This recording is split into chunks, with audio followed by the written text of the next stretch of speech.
Kur ekipi I televizionit Alsat vizitoi me rastin e vitit të ri familjen në Sulejmanin nga Shkupi, në atë kohë 4 antarët e saj jetonin vetëm në një dhomë shumë të vjetër, por sot jeta e 3 fëmijëve jetim ka ndryshuar plotësisht. Ata jetojnë në një shtëpi të bukur dhe të ngrohtë, të pajisur me të gjitha orenditë dhe pajisjet elektrike. E gjithë kjo, siç shprehen ata, falë njerëzve bamirës, biznesmenëve zemërgjër dhe shoqatës humanitare Kalliri Mirësisë, të cilët u angazhuan për ndërtimin e shtëpisë së tyre të re. Para një viti, Avdyli 7 vjeçar shpalosi para kamerës sonë shumë dëshira, mes tyre edhe atë për një kompjuter, që tani ju bë realitet. Emrin e kam Avdyl, ti kam 8. Jam I kënaqur që kam hyrë në shtëpi të re.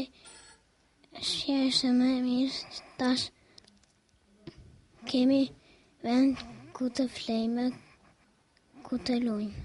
E përfshirë nga emocionet dhe gëzimi që vetëm disa ditë para festës së Bajramit, fëmijët e saj hynë në shtëpinë e re, nëna jetimëve falendronte vazhdimisht të gjithë ata që kanë dhënë kontribut për ndërtimin e shtëpisë. Që falenderoj shumë këto shoqatës Kallirit Mirësisë, po këto kompani të ndërtimore që ishin këto bamirëse të tjerë, biznesmenët që morën shumë pjesë dhe u ndërtu ky objekt. Po I falenderoj shumë, inshallah Zoti ju bekon dhe I shpërblen. Inshallah të pasuria është tonë halal me miliona herë, edhe fëmijët e tonë ne ta kanë atë gëzimin gjithë njësu kur fëmijët e me se si u gëzon.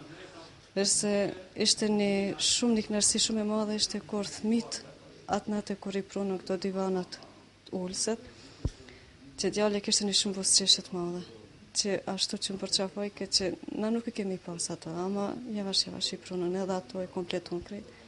Që është shumë një kënaqësi vetëm fëmijët tash ashtu buzëqeshje. Kontribut e veçantë për këtë familje dha edhe Komuna e Qairit, ndërsa kryetari I saj Izet Megjiti premtoi se do të ndihmojë edhe shumë familje raste të tilla.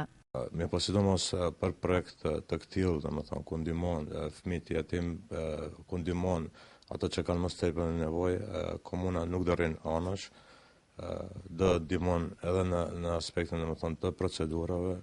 Në këtë rast do mundohemi edhe që të futim procedurë të legalizimit, që kjo të jetë edhe pronë e kësaj familje. Kemi patë, përgjigje pozitive nga kryetarët e komunave, të cilët posa që të kalojnë tokat në pronësinë e komunave, do të mendojnë ndoshta edhe për ndarjen e lokacioneve, të cilat dha Zoti të shndron ndoshta në lagje apo në ndërtesa për banesa sociale për ata familje të cilët nuk I posedojnë shtëpitë. Avdyli 8 vjeçar, mashkulli I vetëm I kësaj familje, duket se po fluturon nga gëzimi. Buzët e tij vazhdimisht janë të qeshura, ndërsa derisa ekipi ynë qëndroi aty, ai mundohej që të na përshkruante çdo skaj të rregulluar të shtëpisë, duke u ndjek krenar se edhe ai më në fund është bërë me shtëpi të re dhe të bukur.